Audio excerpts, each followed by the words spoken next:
Hi everyone. I would like to call the panelists for the next session, 2 ladies and 2 men, Eleni, Barbara, Dimitrios, and Yorgo.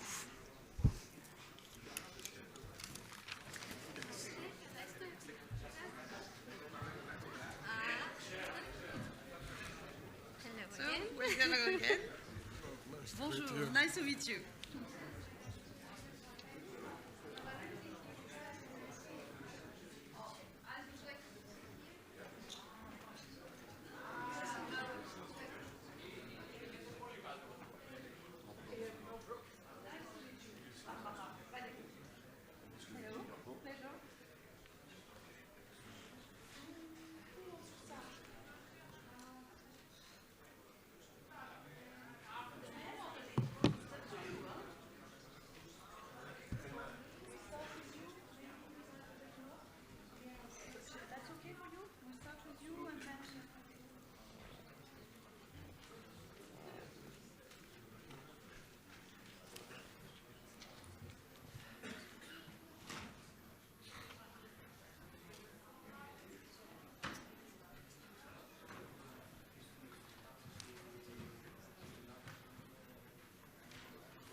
Good afternoon, everyone. It's my great honor to be here for this 10th anniversary.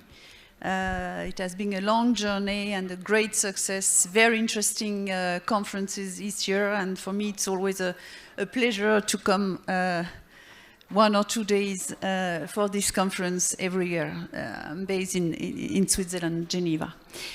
Now we're going to speak, to have a conversation about hydrogen and all its challenges and opportunities that we are facing. I will start with Yorgo, the CEO of Hydrogen Europe, and I'm sure you have a lot to say on what's going on in Europe. So without hesitation, I leave you the floor. Thank you. Yes, many thanks. Thanks for the invitation, and please stop me. So you know that the hydrogen topic is very prominent in Europe, and as of yesterday, also in Greece. Consultation on a law has started yesterday. So welcome in the hydrogen family, Greece. As a Greek citizen, I'm very happy. It's not too late. It's the right moment. So what happens? You remember the Spanish blackout a few weeks ago. This blackout, we don't know who caused it, but we know that the long time Spain was without power has one reason. The reason was no inertia in the system, or the wrong switches, but no inertia in the system. Inertia is created by turbines. And if you have more than 70% of intermittent renewables, you risk to have a big problem. Look at other countries who feel they have better grids, like Germany. I'm also a German citizen, so I know Germany very well. Germany last year had nearly 60% of renewable energy, which is quite a high amount of renewables in the power production. At the same time, the curtailment, so to switch off, was nearly 10 gigawatt, was 9.7 gigawatt. And the costs were nearly 4 billion euros. That's dramatical. And nobody talks about that. And this is why I would like to invite countries like Greece that are possibly going in a similar development like Spain to have a look at it. More renewables means more intermittency, means more storage. I listened to the panels before. They didn't mention hydrogen as a storage capacity. They just mentioned battery. Can I say that this is extremely naive? There was a big article over the weekend saying The Chinese have installed switches into the photovoltaic installation to cause the outages, the blackouts. I don't believe that. Maybe I believe that. Is it conspiracy? Is it not? However, it's a threat. And this is why we are entering now in Europe into a new phase of resilience first. It's not anymore decarbonization first and electricity and energy efficiency first. Energy efficiency first is nice if you have the luxury to have a lot of all the possibilities to build the batteries. Do we in Europe build batteries? My question to you. The answer is clearly no. The biggest effort to build batteries, Northvolt in Sweden, with a lot of German money, killed. We don't build the photovoltaic, we don't build the batteries. Where do we take our resilience from? From LNG from US or from Russian gas? Where's the Greek gas? So this is why we have a fantastic way to capture renewables, to turn them into storage capacity via batteries, fine, for a certain extent, until 6 hours. After that, you need long-term storage in molecules. And this is where hydrogen drops in. And just to make it short, the European framework is strong. We have started to build up, as of 2020, with the European Hydrogen Strategy, a big, we call it Repower EU, European Green Deal, 3,000 pages of legislation, maybe too much. We have waited very long time for the definitions of what is green hydrogen, what is low carbon hydrogen. However, it's complicated, I admit, I know, and we can simplify it, we need to simplify it. However, we enter into a phase of implementation of all this. Yes, I read in the newspapers, well, the expectations were very high. Come on, people, we are in year 5 of the European Hydrogen Strategy. We see FIDs, final investment decisions, in many, many countries, including some of the sponsors here. So, would you have asked me before the Russian invasion into Ukraine, what about hydrogen 2025? And I would see this result, I would have said, hooray. But we created over-expectation, and now we are back to realism. We are now from hype to pipe. I'm happy to discuss that here also with people who are building pipes, and I'm happy to see that also in Greece it now starts. But let's not be naive. Let's be absolutely forward-looking, and I say it again, resilience first replaces energy efficiency and electricity first, and this is something where Greece should basically ride the wave and not fall from the wave.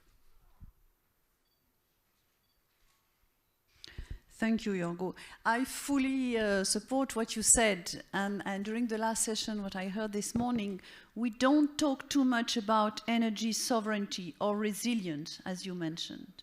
And for me, this is key regarding the geopolitical turmoil that we are seeing everywhere. We need to diversify, and hydrogen is a key because it's part of our sovereignty. We are producing hydrogen locally in Europe, and it's part of the, it should be really a pillar for our decision makers and diversification. Thank you so much. I would like now to turn to Eleni. So you are the owner and managing director of Eco Hellas. Okay, what do you have to say about green transition and these new fuels, especially here on this Greek market? Thank you so much. Thank you. Thank you also for the invitation and congratulations to HAE for the excellent organization. First of all, of course, I agree with Yorgos.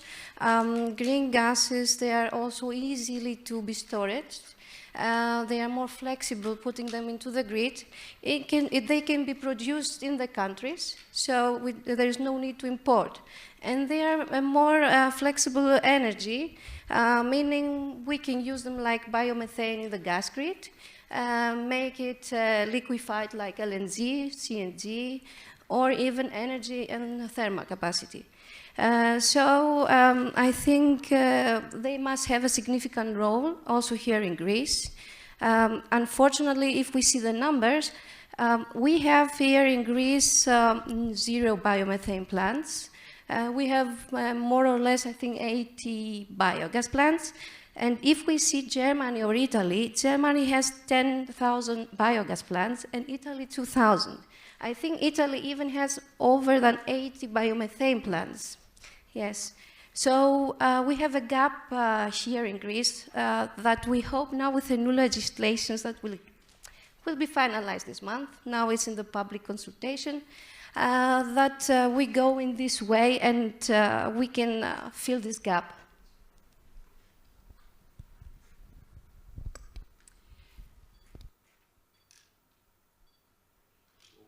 Yeah. How do you, what would be your suggestion to fill this gap here in Greece? Okay. If we see the waste that we have in Greece, 50% of our waste is organic waste, food waste. This is raw material for biogas, biomethane plants. In Greece, we produce, I think, 2 million tons food waste. In comparison to Germany, that they have 5 millions, or Italy, I think it's more, around 3.5 to 4 million tons food waste. So we have a very good capacity here to build more biogas plants and turn them to biomethane. Absolutely. I would like to turn now to Barbara. So, Barbara, you are the CEO of Enaon. I don't know if we pronounce it correctly. Please, in order not to repeat what has been said before, what would you like to share with the audience about what you're doing? How do you see the challenges ahead? And yeah, the journey to move forward on this new fuel. Thank you. Thanks. Thanks. I would like to thank you, the organization, for the invitation. I don't want to repeat, of course. Yeah, I fully agree what has been said. I can then speak about what we are doing in Enaon.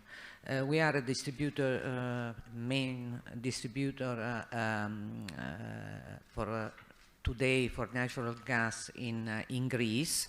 We are part of the bigger distributor in Europe since few weeks, which is Italgas, an Italian company. It was already the first in Italy, acquired a few weeks ago the second operator in Italy, therefore now the group is the biggest in Europe. We of course are of the opinion, and also this acquisition is the proof that we are convinced that the molecules cannot be abandoned. Today in our pipelines, in our network flows the natural gas, but we are ready to accommodate biomethane immediately, because the network is, even the Greek network is ready to be fed with biomethane. And we are also working on having a high rate of hydrogen to be put in our networks. The investment of Italgas in Italy was around 5 billion euros, so you have to be full if you spend such an amount, expecting that the market will go to different technologies. The assets we own are, for us, very important for each single country. We are present in Italy and Greece. And what we are doing is to prepare for hydrogen, which is not immediate for our network, I must say, to be very frank, in order to accommodate. We are working a lot on digitization, on resilience of our and security of our networks, with many instruments and technical supports. What is important for us is that there will be, thanks to the draft law which has been put into public consultation, and we will of course give our contribution, even taking advantage of the experience in Italy for the good things, but also for the bad things that have to be avoided, so that this country can benefit from other experiences. We want to support as much as possible the creation of a real market for biomethane. We are convinced there are many opportunities in Greece. The number of biogas plants have been already mentioned. We have more than 1 year ago signed an MOU with an association of biogas producers in order to work together, and we started many exercises to see if how, from a technical point of view, from an economical point of view, what means to transform the plant from biogas production to biomethane production. Of course, new plants can be set up, but the legal and regulatory framework is fundamental. We also know that most of the plants, of the biogas plants, are close to our network, less than 5 kilometers, so they can be connected in a very short time.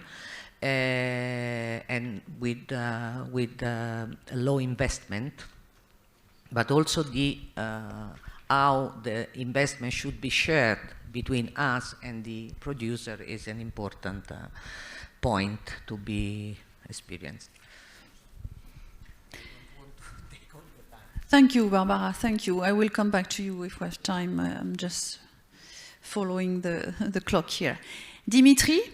The floor is yours. You are the president and general manager of CRES, okay, National Energy Climate Plan.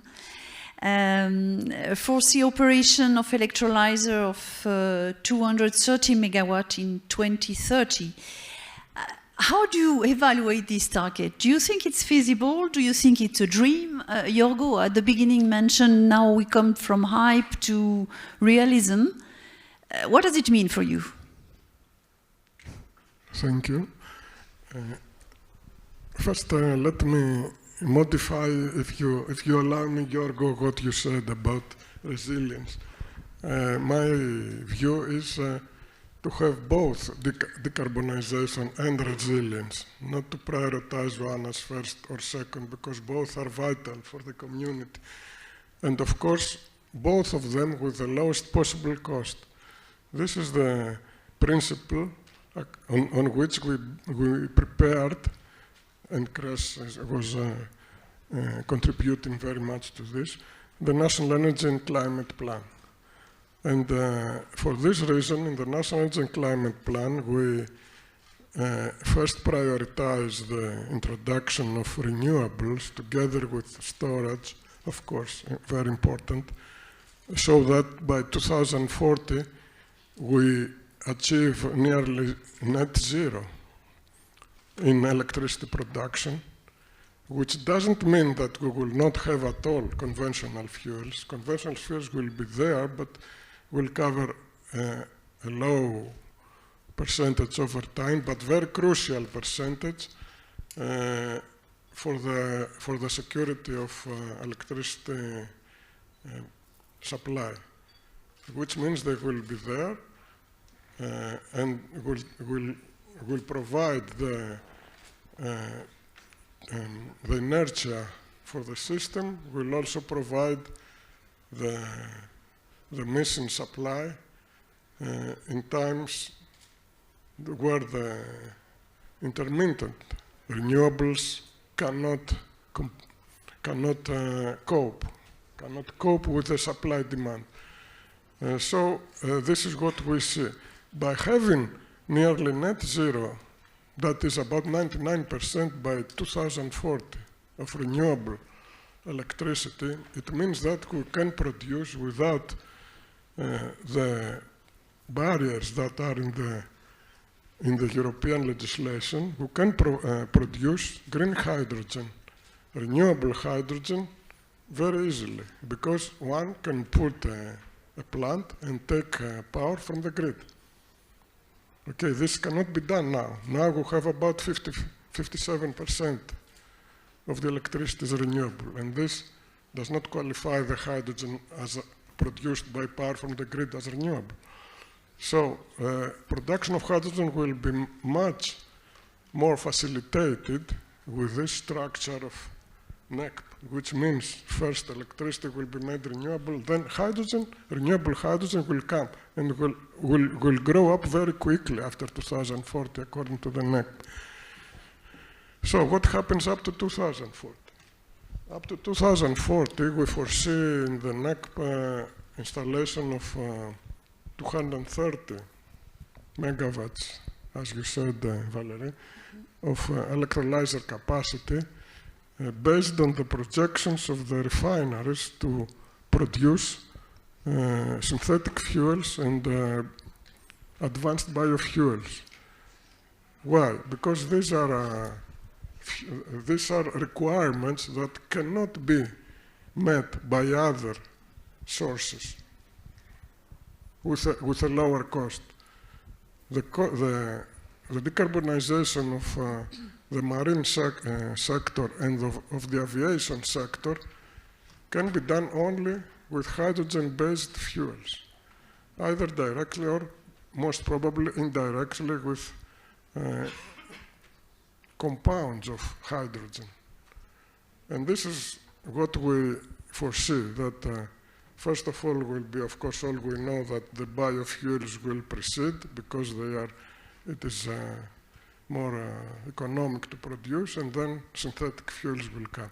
So we foresee that this will come into stream. We already have a confirmation by Motor Oil for a 50 megawatt electrolyzer installation in Corinthos. They have sanctioned this investment. They have taken also financing for it.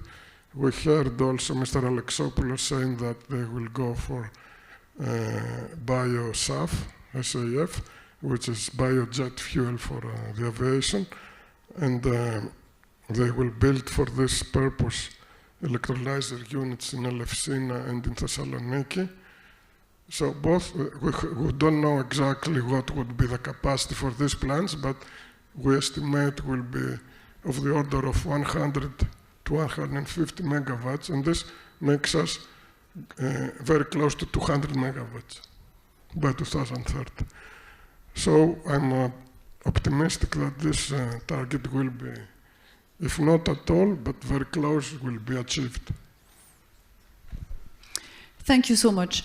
I see Yorgo, you're ready to jump on the following comments. Please. First of all, I fully agree with the point that decarbonization is needs to be on the same level like resilience, no doubt. But you need a slogan. And efficiency first is over.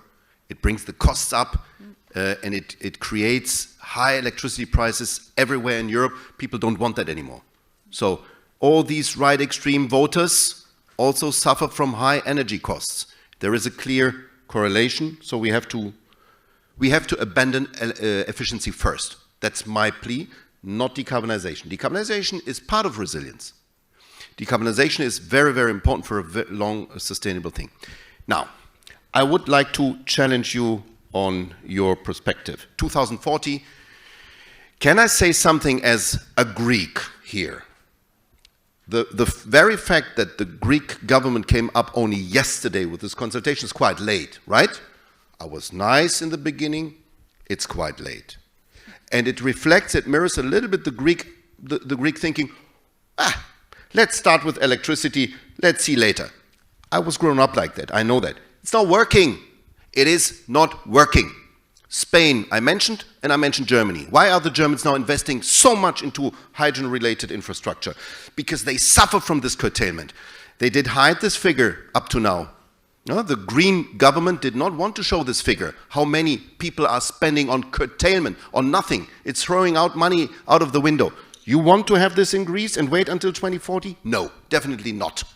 You cannot achieve 100% renewable electricity-based power production, renewable power production without storage capacities. Do it with battery, have fun. You will not achieve it. So it would be wise to start now. Motor Oil is doing it. You mentioned Motor Oil does clear investments. Next week there will be a bigger announcement. I'm happy to be part of it. By the way, they are members of Hydrogen Europe. We are a big association with lots of Greek companies. We are proud of them. Now, you mentioned also SAF, Sustainable Air Fuels. This is not something that will come. It's obligatory. As of 2030, at least 1% of the SAF needs to be hydrogen-based. So that is why Motor Oil is doing it. So this all kicks in as an obligation. Also, as an obligation, we have Renewable Energy Directive. Last week, the limit, the deadline for member states to implement RED III ended. 27 member states. Do you know how many member states implemented it? 2. Romania, Czech Republic. Not the big, they warned, the Czech Republic always warned against the Renewable Energy Directive. They said it's not doable, but they implemented it. This is how I see good government. All the other countries did not implement it. Two governments had a look at it, Finland and Norway, a little bit the Netherlands. Nobody else touched upon the big targets of RED III to have in 2030, 42%, in 2030, 42% of all hydrogen used in chemistry, in refinery, needs to be green. Fantastic. And it's not implemented. However, and now comes something very important. There is one extra target, that's the transport target. In refining, you use hydrogen anyway to desulfurize. You use hydrogen in the process. And there's the obligation to use 1%, for 1% of all fuels, green hydrogen. That's already a considerable amount of hydrogen. In 2030, it would be 5-6 million tons per year that you would need. And you can be sure that Hydrogen Europe will now chase the Commission, to chase the member states to implement this target. Because it's easy. Some member states already have overcapacities here. They are better than 1%. They can sell the credits to the countries that cannot do it. This is a perfect pathway to a hydrogen implementation. So there is no need to wait until 2040. You are obliged to do it anyway, and we are basically now entering into the new phase of chasing and pushing governments and the European Commission to do it as fast as possible. Again, we have no time to lose. If we want to have this resilience idea and to be decoupled from US LNG and Russian gas, this is the way to go, and this is the pathway to go. Jorgo, one question, maybe a bit provocative. I'm traveling all over the world, and one thing that is very important is how Europe could maintain its competitive assets in comparison to other big countries or other continents. What is your reply to that? Because we have targets, we are all European-centric, I would say, but there's a world outside Europe. How do you see things? Because yes, we need to be resilient. Yes, I would say sovereignty, but okay, it's part of the same framework, I would say. But how do you see the competitive importance of Europe in this global world? So Europe is two things. One, it's a technology provider. We are good in providing some technologies. And the other thing, we are the biggest hydrogen market in the world. We will be the biggest hydrogen market. So we have the opportunity to be a pull factor. Some countries, like Greece, can be self-sufficient. They can produce as much hydrogen as they might need. At least they can fill a big part of it. But other countries like Germany cannot. Definitely they need to rely on Spain, Greece, Norway, Sweden, and imports. So that's the European view. But we are too complex and too complicated. Our regulations are the definition of green hydrogen for Indian companies is outrageously complex. Yeah. They prepared themselves, and still we don't let them in, because we have on top the carbon border adjustment mechanism. So the Indians freak out. They say, you started the hydrogen strategy, we prepared ourselves, and now you don't let us in. Let's see what happens until the end of the year, free trade agreement. But there's one other thing. The other thing is that Europe can, you know, the Draghi report. Mario Draghi, our big Super Mario from Italy, he came up with a report last year and said, European competitiveness needs to focus on certain areas where we have strength. And then he prepared a nice graph with bubbles. He said, here you see where we have a lot of patents, us Europeans, where we can, in the world, be competitive due to patents and implementation. The smallest bubble is solar. We lost the race. Another small bubble is battery. We lost the race. Big bubble is wind. We are very good in wind, and we are very good in hydrogen. It's the second biggest bubble, all the hydrogen technologies. And it said, concentrate on that. If you want the train not to leave without Europe, concentrate on that. And this is what I'm asking for. So, Dimitri, don't get me wrong, but if we send the message, it's in 2040, all the electrolyzer companies, some of them even in Greece, will say, okay. Then I go to China, I go to India, I go elsewhere. It's the wrong message. The message is, it's not tomorrow, it's now. If we want to have a hydrogen in 5 years ready, we need to start now. And the electrolyzer companies from Europe, from Italy, from, well, some from Germany, they are strong, still strong, if we give them the opportunity to create this market. And it starts now. It's our last chance, by the way. Clean tech is geostrategic, the issue. Again, we lost solar, we lost battery. I don't want to remind you, but sometimes people don't understand how important it is to have your own switches, to have your own electrolyzers to be a part of a flexible system, and not to rely on Chinese that can switch you off. It's a real threat, and people are too naive in Europe to think about it. Thank you. Absolutely. Eleni, maybe in 2 minutes or 2-3 minutes, so what would you all like to share with us or to add to this hot debate? I agree with Dimitris, first of all. The cost for hydrogen production is 4 times more than biomethane. It's still too expensive. For private companies like us, we are not big players like RWE, NBV, that they are going in, or motor oil. It's something outrageous. Okay, we must be somewhere first. Greece is one of the first countries, I think, in hydrogen. Germany tries to develop. There were a lot of difficulties in the legislation. We have now there are many projects in Germany about hydrogen, but they are not implemented yet. So I think with motor oil, Greece is much more farther now than other European countries. Nevertheless, in biomethane and biogas, we are the last. And this is a circular economy. We produce it from waste, it's sustainable, it's 24/7. So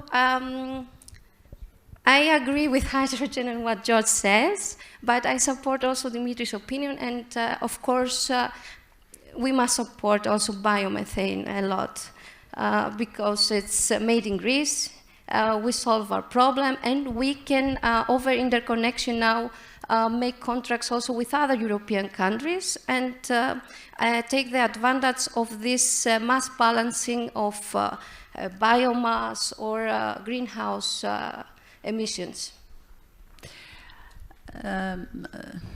I'm also French, so biogas is one of their key pillars nowadays with nuclear and so on. So of course, I'm working in this sector for more than 3 decades now. We need everything. We need from molecules, from electrons. So if we could have in Europe a debate where we are not fighting against each other or fighting one sector against each other, but work together, we have to find a solution how to maintain Europe as a competitive geographical area where industry can come and create growth and jobs. So we need everything.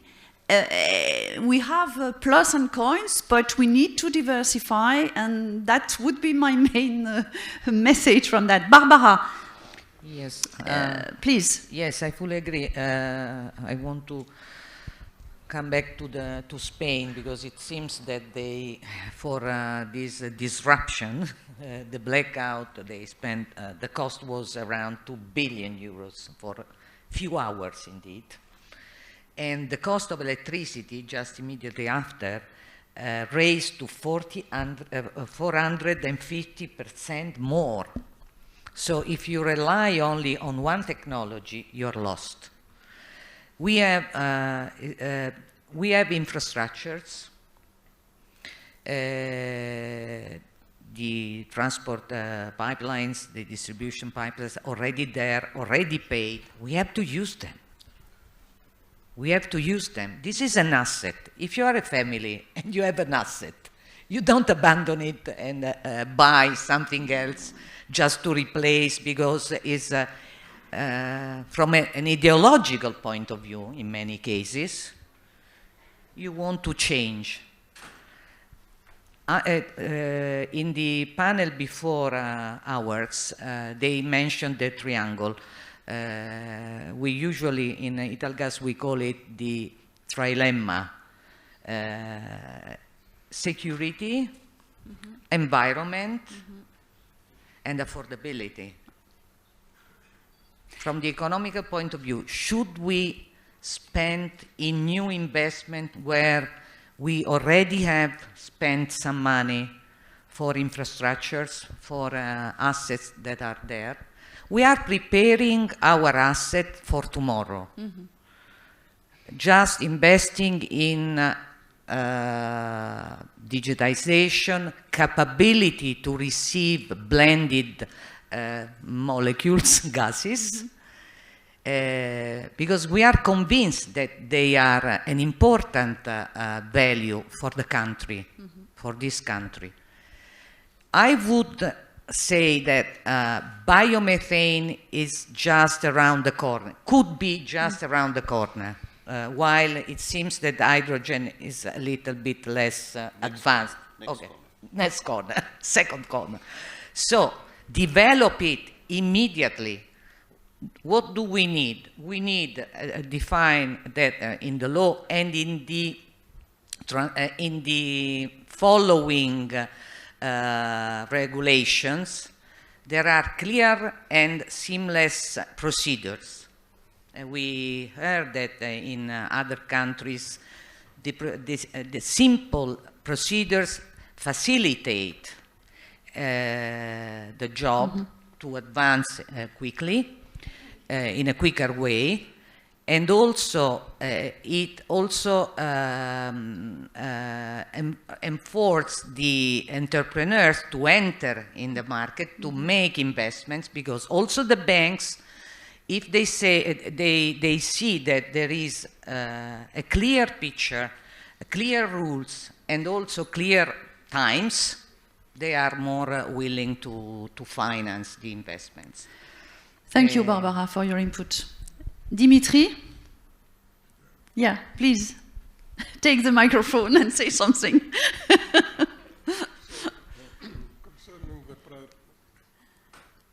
Concerning the prioritization of biomethane, I couldn't agree more. Of course, biomethane is first.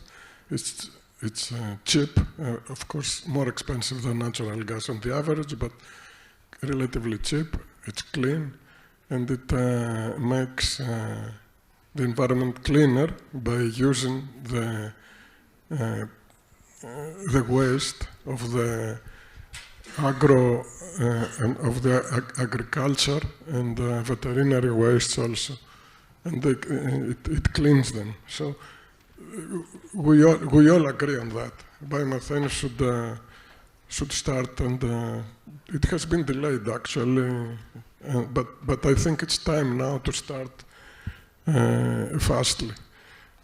With hydrogen, it's the figures that causes us problems. I mean, it's expensive at this moment, and the only sector that is not possible to or to replace, I mean, to decarbonize with nothing else but hydrogen is the transportation sector, maritime and aviation in Greece. At least I'm referring to Greece. Of course, there are also applications in industry, but in Germany and in the Central Europe, of course, they need hydrogen more than us because they have industrial applications that they need hydrogen. But in Greece, it's maritime and aviation. And you know why the refineries are going to these investments in hydrogen and they are sanctioning them?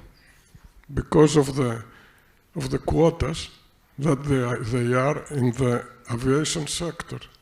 In the aviation sector, now it is, even from 2025, they are obliged, all the airports, to provide the fuels, jet fuel, with 2% renewable, which is bio-SAF at this moment. And from 2030, it's 6%, scaling up to 70% in 2050. Yep. And this is easily enforceable because of the nature of the business, of the aviation business. But allow me to say that I don't agree with the quotas on the industry. I think this is a big mistake, because the quotas on the industry put risk, and they do put the European industry out of competition. Because the industry is exported, the product of the industry is exposed to international competition. So if you make the industry to produce obligatory a certain percentage of hydrogen, and this increases the cost, then it will not be able to sell its product. Only the quotas to the final consumer can produce a result. Okay, this is my opinion, my personal opinion. Thank you. And, thank you, Dimitri. I don't know if you agree. Unfortunately, we have to stop here. The conversation is really interesting. Again, following what we hear, yes, resilience, yes, biogas. We need to be technological neutral. We need to push everything that is in favor of Europe, in favor of our economy, in favor of the end consumer. Otherwise, we are kicked out of the map. And that's very important. So we have to work all together in the same, with the same goal. Thank you so much for this conversation.